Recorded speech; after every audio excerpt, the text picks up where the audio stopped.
go. It's Guido coming at you with a tactics talk, and a little screwed up here. Hold on. Oh, all right. There we go. We're off to the races, I think. Unless I watch this video and there's no audio on it, which is possible because I'm not sure. But anyway, I hope you're having a fantastic day. We have ELX Diablo X Lubo. I guess it's El Diablo Lubo with the X's, Pro Gamer X's going on in between there.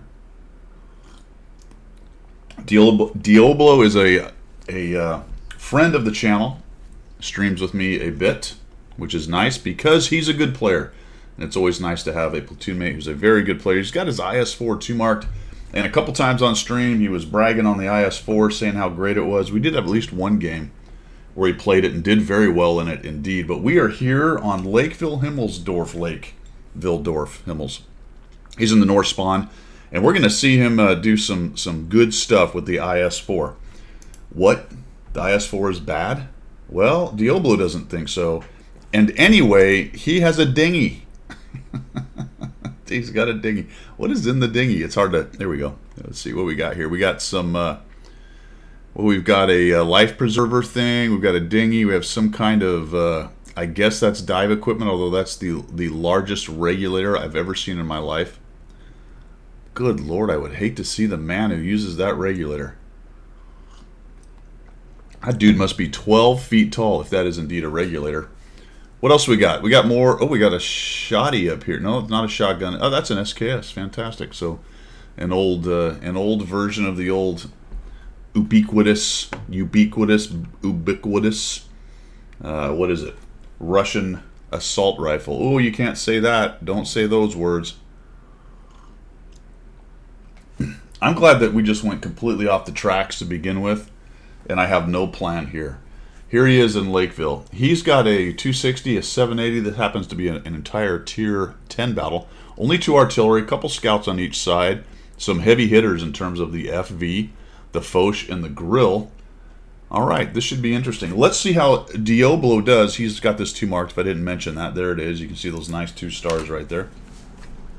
And we'll just go ahead and speed this up. He does not have his field mods finished, obviously, or not even really started, because he doesn't have the option for another setup, unless you can turn that off, which maybe you can, but I think otherwise it would show you his equipment at the beginning if he really had anything going on with the field mods. Perhaps he's grinding them at this point. He'd have to let us know down in the comments. Very nice coffee for my afternoon coffee. It is Thursday, practice Friday. Pub night, so I'll be heading out here pretty soon, but first we're going to make a video. Now, why am I making a video? Well, it's pretty easy to make a video with Diablo stuff because he sends good replays. Good and interesting. However, in this case, he has redeemed some channel points, which you can do on my Twitch channel. With enough points, you can pick the subject of my next video. And he picked his favorite subject, himself. Actually, I don't know, I'm just ribbing him. But he had this good IS-4 replay, and he wanted me to feature this bad boy, and we're going to do it. Now, I like this. He's going into the town. This is where I go. Boy, there's a lot of beef, man. He's got an E100, another IS-4, the double 780 action, an ST2, a 110E5, plus the big TDs. And his team is a little bit aggressive. I'm going to tell you, I don't know about being aggressive right here. It feels like to me every time I'm aggressive like this, it goes badly. But let's take a look at what he's got and see if maybe we can make the same decision, hindsight being, well, not hindsight, but at 0G here while we're just hanging out and not having to think and drive a tank. There's an E100, the ST2, and a 780 coming his way. The Foch is camping for the moment. The IS-4 and the 780 are in the Valley of the Noobs, but his team has sent a significant force down there as well. He has himself, nice to have the 268-4, Object 430U in terms of frontline mediums is a pretty good one. He has a 780 and a 260, which is behind him over there.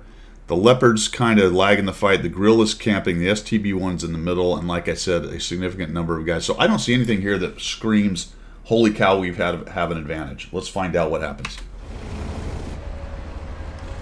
Man, there's nobody here. Well, that's nice. Now, the IS-4 is a relatively fast, and he went pretty much INS direct to this position. So I think it's smart for him to wait for a few potatoes for something like this. This guy's like, what? He's like, where did you guys come from? Well, fool, Oh my goodness, is he going to shoot? What's going on here? Oh yeah, he takes a stab. And he gets absolutely pummeled. So 846 damage from Diablo getting hammered by somebody else, and he's lost over half his hit points. Well, not over half. I can't do maths. Can't do maths. He's lost a lot of hit points. Okay, so now the E100 showed up. Looks like that stack that was spotted by the light tank has showed up. And they got him stuffed.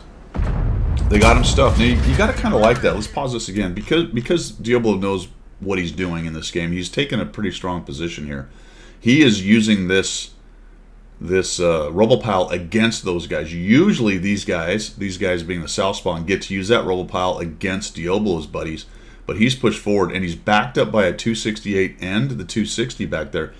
Plus the 430 and the 780 has not allowed them to come around behind him. And, at least so far, it looks like there's not enough enemy tanks to really envelop or push him. So right now, and Diablo will have to let us know whether he sensed this earlier, but I'm seeing he's at least a neutral fight here, and now that's a skill fight to slash maybe a slight advantage based on what the enemy team has brought. The IS-4 can side scrape. He's looking for that nice weak spot. Look at that. He's just like, whatever, E100. Give it your best shot, my friends. Nice shot into that guy's hatch. He is absolutely bumming. That is tier 10 stuff, my friends. Tier 10 stuff right there. Players know the weak spots. They aim for them. They have good crews, so even fairly derpy guns, as in the IS-4, it's not terrible, but those will hit. Now he is going to accept a few bounces there, obviously, because it is a very small kind of little pixel area. Now it looks like he wants to maybe push the E100. Right now, that's too bad. Backs out of that. Mr. E100 is going to try to shoot some heat at us. Or maybe he's shooting at someone behind us. Alright, I like that right there. Notice as he started to move and he was on the reload, what he did, he just zoomed out and took a peek and said, what's around me? And now, well, reassessment. The FV has moved up. E100 is nearly dead. The T110E5 is nearly dead, but the 780 is in good shape, and there's a Leopard. And we've lost the two guys on the bottom part of the town, so it's just the IS-4, the Object 268-4, and the 260, and the enemy team is starting to pull ahead a little bit. Let's see how this shakes out. Remember, he's got good armor. He's a good player. He's going to try to just go around the E100, take him down, and oh no, this is looking ugly. He's pushed right in amongst them. The 268-4 is in a hurting status now. Looks like maybe the grill and the Leopard, although I think the Leopard's actually running away bravely, but we're faced with the Progetto 65 with the auto reloader, a 4005, and will the 780 and Leopard turn on him? I feel like we're about to go into a serious defensive crouch here. Does a nice job bouncing both shots. 4005 is not sure what he's looking at. Looks like Diablo is going to, he's just going to take a shot of opportunity on that guy. So he didn't really want to expose against the FE. Oh my gosh, cue the Benny Hill music. We are about to have a scrap-a-llama ding-dang right here, folks. Look at this. The 780 knows he's there. The Leopard has reacted to him. The Progetto's coming after him. And the 4005. You can just sense that this team is feeling like the IS-4 is overextended and they're going to end him. Maybe they do. I don't know. Gets an ammo rack right off the bat. Pushes down to try to minimize the amount of guys that can see him. Prioritizes the Leopard because he's easy to hit and pin. And now he's just hoping that the 268 comes in. 4005, that's going to hurt. Only 663. That could have been worse. Here comes the Progetto. Back over to prioritizing this dude, backing out so he can sort of cover up against some of those guys. And all of a sudden, through that little maneuvering, sometimes in this game, the best defense is a good offense, as opposed to the other way around. He just went at one, and now he's actually been allowed to isolate all of them to his front armor. And he is now into this corridor. This is really nice. Is he going to take out the Leopard? Nope, Leopard dies. That's nice. So he prioritizes the Progetto, puts a thump on him. Progetto bounces one. He's probably bumming. He wouldn't have killed him, though, because Diablo has 600-something hit points. And all of a sudden, this advantage, whack, that guy dies. And just like that, Diablo gets a little overextended, becomes the center of attention of the affections of the entire purple team, but his two tanks come in and do some great work supporting him and taking these guys down. In a lone FV is in trouble usually. Unless he's a 1v1 and can nuke the guy, more than likely you're just going to get beat up by multiples. And the Foch is looking at him. Is he going to take a hit from that guy? No. Looks like the Foch is trying to back out. Take a nice shot. Another 469. We're up to 6,000 damage. Foch is run away. Like the 100 LT is... Oh, is he down? Yeah, he drowned. I was going to say, he's got to be in the water based on the elevation Diablo was seeing. Grill is very similar to a 4,000. He's giving up.